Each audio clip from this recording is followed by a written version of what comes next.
আপোনালোকে যদি ৰাণীক্ষেত ভেকচিনটো দিয়া নাই কুকুৰাবিলাকক আপোনালোকে এতিয়া দি দিব পাৰে আৰু এতিয়া যদি আপোনালোকে দি থৈ দিয়ে তেতিয়াহ'লে আপোনালোকৰ কুকুৰাবিলাকৰ সুৰক্ষিত হৈ থাকিব আৰু ৰাণীক্ষেত বেমাৰৰ পৰা বাচি থাকিব।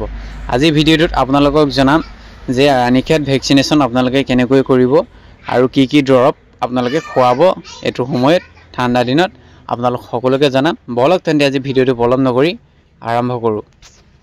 আৰু যিসকলে মোৰ চেনেলটোলৈ নতুনকৈ আহিছে আপোনালোকে চেনেলটো ছাবস্ক্ৰাইব কৰিবলৈ একেবাৰে নাপাহৰিব। আপোনালোকে কুকুৰাবিলাক যিবিলাক কুকুৰা আপোনালোকৰ ডাঙৰ 60 দিনৰ বয়সৰ ওপৰত সেইবিলাক কুকুৰাক আপোনালোকে ৰাণীক্ষেত R2B ভেকচিনেশ্যনটো আপোনালোকে দিব পাৰিব। আৰু এই ভেকচিনেশ্যনটো আপোনালোকৰ যিটো জুপুকা লাগি মৰি যায়, যিমানে এণ্টিবায়'টিক খুৱালেও ভাল নহয়, সেই বেমাৰটোৱে হয়। আপোনালোকক মই এই ভেকচিনেশ্যনটো দেখাই দিছোঁ, সিমান দামো নহয়। সেইকেইটা হৈছে ডিষ্টিল ৱাটাৰ আৰু এইটো হৈছে আপোনালোকৰ ৰাণীক্ষেত বেমাৰৰ এইটো ইনজেকশ্যনটো। আপোনালোকে দেখিছেনে? ভালকৈ চাই লওকচোন। আৰু আপোনালোকে গৈ পিনে আপোনালোকে যেতিয়া আপোনালোকৰ ফাৰ্মাচীত আপোনালোকে বিচাৰিবগৈ তেতিয়া ধুনীয়াকৈ পাই যাব।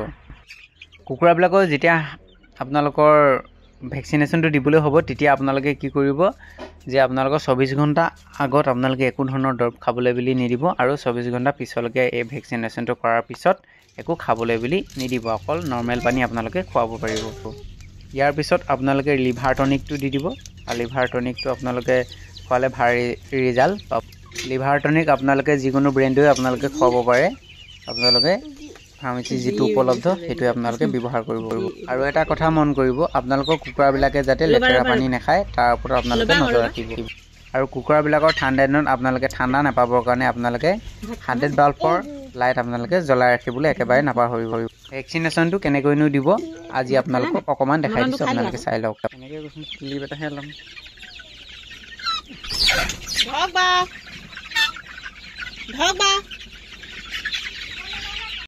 ভেকচিনেশ্যনটো আপোনালোকে টপিলা তেনেকৈ ধুনীয়াকৈ আপোনালোকে দি দিব। 0.5 ml কৈ আপোনালোকে কুকুৰাবিলাকক দিবলৈ একেবাৰে নাপাহৰিব।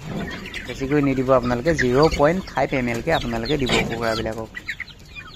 আৰু আপোনালোকৰ কুকুৰাৰ ফাৰ্ম আছে যদি মোলৈ মেছেজ কৰিবলৈ একেবাৰে নাপাহৰিব, কমেণ্টত আপোনালোকে লিখি দিব। আৰু যদি আছে আপোনালোকে যদি কিবা অসুবিধা হয় কমেণ্ট বক্সত দিব, আপোনালোকক যিমান পাৰোঁ সহায় কৰিবলৈ চেষ্টা কৰিম। আৰু বন্ধু বান্ধৱীসকল, আপোনালোকে আৰু কুকুৰাবিলাকক ভেকচিনেশ্যন কৰা 7 দিনৰ পিছত আপোনালোকে এণ্টিবায়'টিক ধুনীয়াকৈ খাবলৈ বুলি দিব 3 দিন। আৰু তাৰপিছত আপোনালোকৰ কুকুৰাবিলাকৰ কোনো ধৰণৰ বেমাৰ আজাৰ নহয়। আপোনালোকে ধুনীয়াকৈ আপোনালোকৰ ফাৰ্মখন চলাই ৰাখিব পাৰিব। কুকুৰাবিলাকৰ সুস্থ শৰীৰ হৈ থাকিলে মানে সিহঁতে গ্ৰ'থটো ধুনীয়াকৈ লয় আৰু ওজনো বৃদ্ধি কৰাত সহায় হয়। আৰু ঠাণ্ডাৰ দিনত আপোনালোকে গ্ৰ'থ হোৱা একেবাৰে ভিটামিন আপোনালোকে খুৱাবলৈ বুলি একেবাৰে নাপাহৰিব, নহ'লে আপোনালোকৰ কুকুৰাবিলাক সিমান ডাঙৰ নহ'ব। আপোনালোকে গ্ৰ'থ প্ৰমোটাৰ এটা আপোনালোকে খুৱাবহি পাৰে। বন্ধু বান্ধৱীসকল, আজিলৈ ইমানতে ৰাখিছোঁ আৰু নতুন এটা ভিডিঅ'ত লগ পোৱাৰ আশাৰে আজিলৈ সকলোকে ধন্যবাদ জনাইছোঁ।